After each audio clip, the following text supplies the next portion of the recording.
It is sometimes worth standing back a bit and asking why you choose to do certain things in life. I thought this might be an appropriate theme for a post on this channel. Let me start with an appropriate question.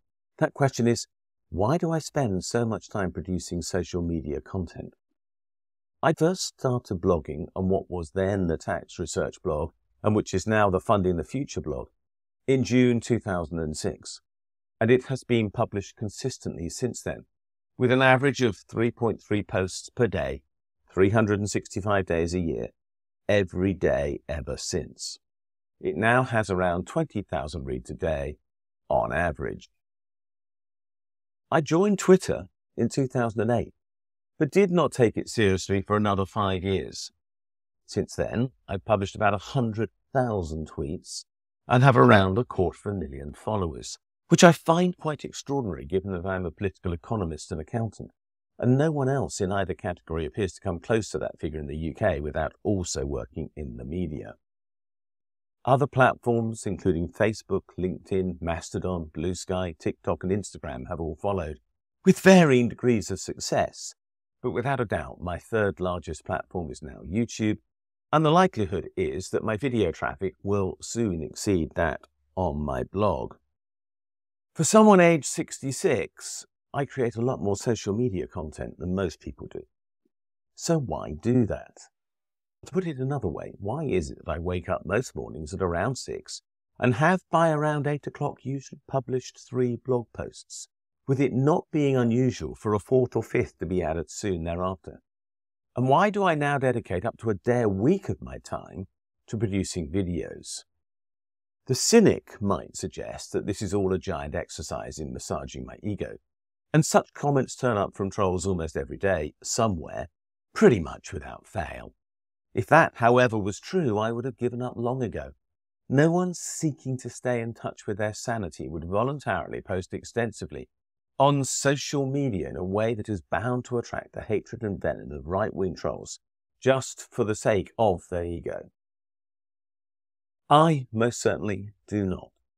Instead, when I started out on this process, I had a threefold objective. The first was to point out the harm that I thought that tax havens caused in this world. The second was to explain that this harm was not accidental, but was the deliberate and predictable consequence of the chosen behaviour of those who created and used tax havens, or secrecy jurisdictions, as I prefer to call them. Thirdly, I wanted to propose ideas for both mitigating and even eliminating those harms. To put it another way, I identified a problem, I noted its cause, and I proposed a solution. That has remained my motivation in all my social media postings ever since. I am not in any way suggesting that I was the sole contributor to the transformation of international regulation that has significantly reduced the secrecy that all the users of tax havens could avail themselves of when I began my blog.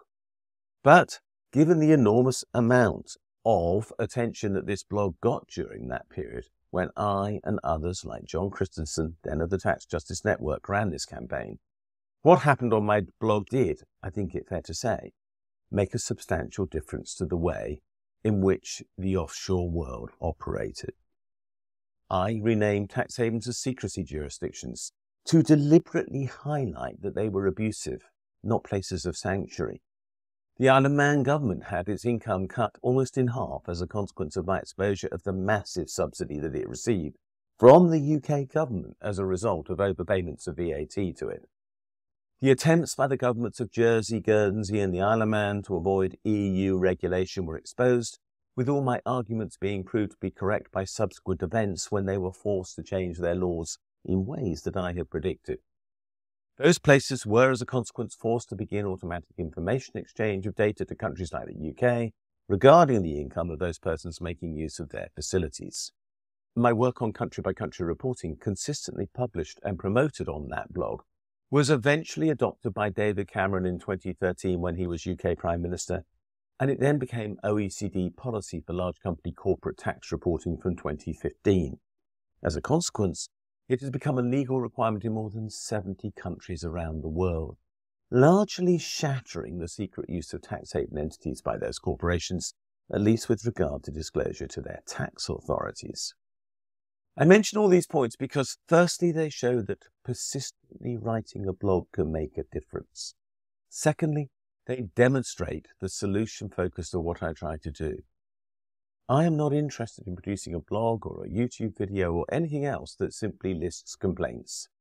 That, of course, may be true of some posts when read in isolation, but reading any part of my work in isolation would be a mistake. There is a continuous narrative to it. No complaint has ever not been matched by a suggestion as to how things might be done better throughout the entire history of my social media usage. That being said, the way in which this blog and this YouTube channel has operated have changed over time. New themes, all of them related to the way in which the well-being of people on average and lower incomes around the world can be improved, have developed. That consistency of focus is something that I suspect will always remain within my work. So, from 2014 onwards, Scottish matters became an issue. Commentary on the Green New Deal, with which I've been associated since its inception in 2008, has been a long-running theme, which is occasionally cross-fertilized with tax justice concerns. Issues around modern monetary theory came to the fore after 2010, although I made little or no explicit reference to that idea until about 2015, because I had previously been unaware of it. I have consistently sought to explain how any government might equitably fund its programs, whether by the use of properly progressive taxation or socially desirable forms of borrowing that I more correctly identify as savings mechanisms, or the straightforward use of government-created money. Proposals on this theme gave rise to my association with Jeremy Corbyn during his campaign to become leader of the Labour Party in 2015, although I was never a member of that party. And throughout this period, a narrative on the continuing failure of political parties of all claim perspectives has been maintained, since almost none appear to have an adequate grasp of the nature of the macroeconomic policies that they should adopt if they are truly to serve the people of the UK or other places and countries. Most of the ideas I note are also readily translatable to those places. So why do this? Well, long before 2006, I thought that a better world was possible. I always believed that the way in which I could contribute to this was by creating the ideas that might make it happen. So, for example, whilst John Christensen was very ably leading the campaign of the Tax Justice Network from 2003 onwards, my role was more focused on creating the ideas that underpinned the narrative that it promoted. Similarly, I've been responsible for quite large parts of the written output of the Green New Deal group. And since 2011, I have written a number of books, with more now potentially on their way. Without exception, the aim has been to facilitate the process of change. What I always knew was that promoting change would make me unpopular. It is safe to say that this has been the case. At one time, I upset many of the right-wing think tanks in the USA. I still do upset many of those think tanks in the UK. There are websites that appear to be dedicated to providing counter-arguments to what I propose, and always their argument is the same, albeit in three parts. It is firstly that I am not competent, because it is claimed that I do not understand the theories that support the world views of my opponents. They're wrong about that. I did not become a professor by accident, and I was not a chartered accountant for more than 40 years without developing a considerable understanding of the way that the world really works, whilst still making sure that I had a pretty good theoretical understanding of what is claimed about it. Secondly, they claim, as the big four firms of accountants once did of my proposal for country-by-country reporting, that what I suggest is not technically possible. Those firms were proved wrong, and all of them have since made a great deal of money out of what I proposed, which is more than I ever have. Those still making such claims are also wrong. I only suggest what is possible, and usually at minimum disruption. I see no point in doing anything else. And thirdly, then they tend to offer abuse, because they realize that their other claims are meaningless. Why do they do all that? Because what they know is that if my ideas succeeded, the hierarchies of power that underpin their ability to capture an excessive proportion of the world's wealth for their own benefit would be challenged. And they do not want that to happen.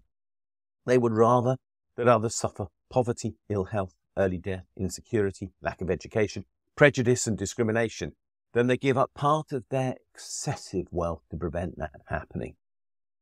My bias is to the poor. Of course I threaten those with wealth. That said, I want to make clear that nothing about this is personal. There is not a single person with wealth who I would wish to harm as a consequence of what I propose. And I genuinely think that not a single one of them would be. More than that, I think all of them would have ample left over to live to excess, despite what I propose. But I do believe that millions, if not billions of people could be better off in this world if only its resources were shared more equitably, both now and between generations, and with due regard being given to the generations to come. It is because that belief is at the core of my being that I continue to use social media in the way that I do. This world could be a better place if my blogging, tweeting and videos can help achieve that, as I know that in some small way they already have. That is the reward that I seek. And until that happens, or until I can no longer get access to a keyboard or microphone, then it is my plan to carry on. Too many people are suffering for me to think that I could possibly give up. Please join me on this journey if you would, and if you think it relevant, please share this if you can.